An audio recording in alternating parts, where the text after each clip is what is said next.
Welcome to CARICOMP Insider, where high-tech facial recognition meets real-world intelligence.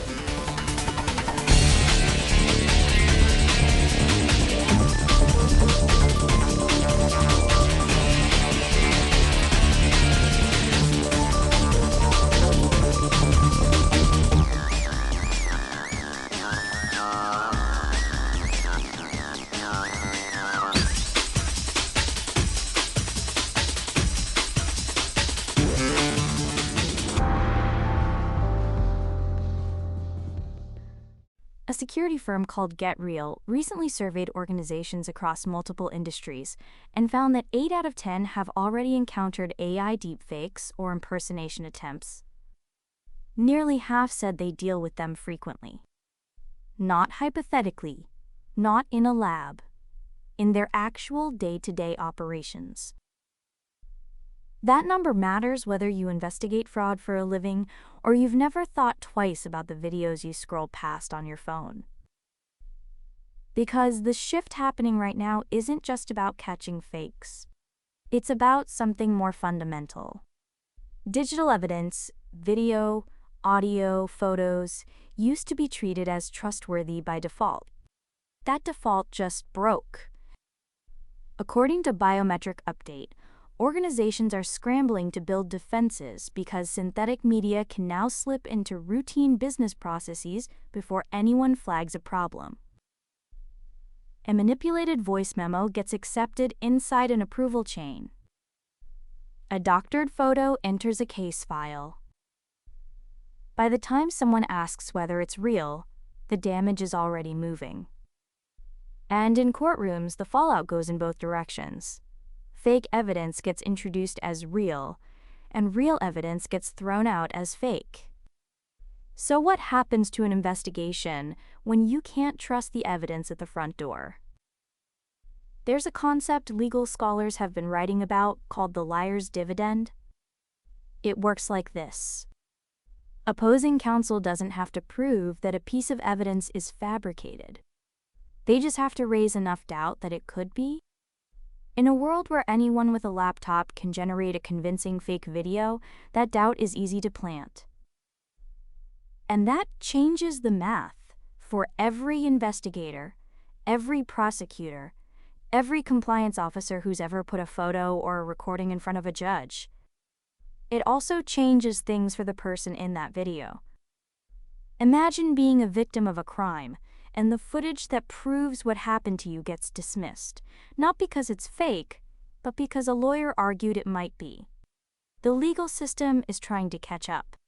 In the EU, the AI Act's transparency rules take effect in August of 2026. Those rules will require mandatory labeling of any content that's been generated or modified by AI. On this side of the Atlantic, there's a proposed Federal Rule of Evidence, Rule 707, that would set standards for when AI-generated evidence can even be admitted in court. Those frameworks matter for lawyers and judges. For the rest of us, they signal something simpler. The institutions we rely on to sort truth from fiction are admitting they need new tools to do it.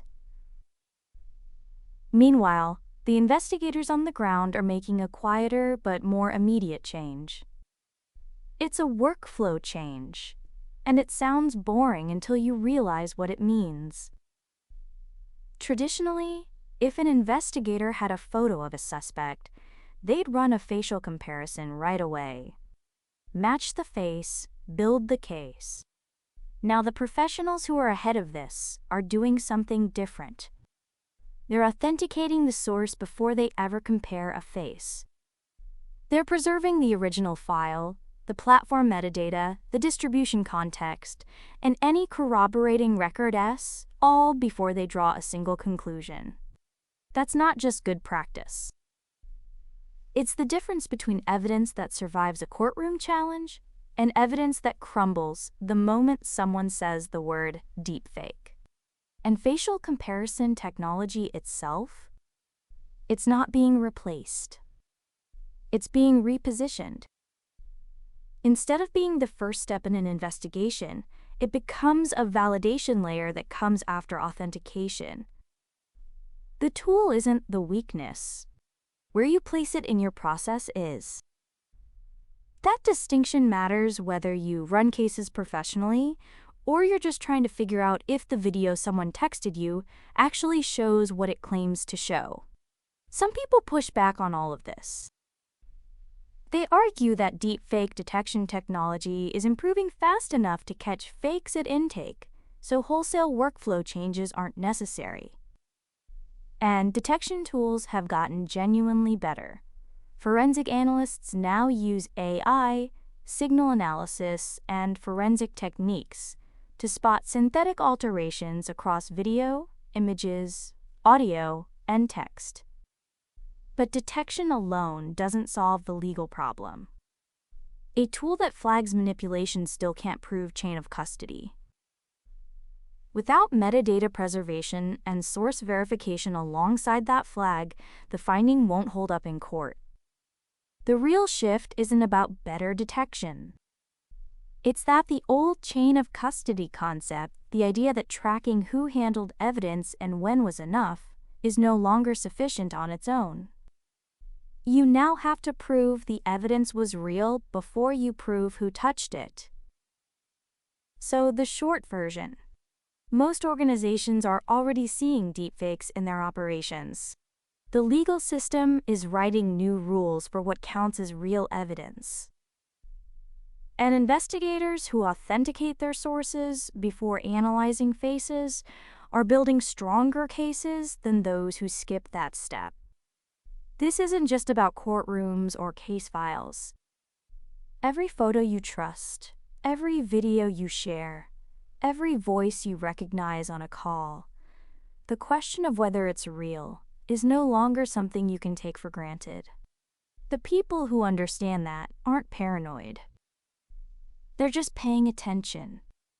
The full story is in the description if you want the deep dive. Now you know something most people in this industry don't. Use it. And when you're ready to put it to work, caracomp.com. We'll see you tomorrow.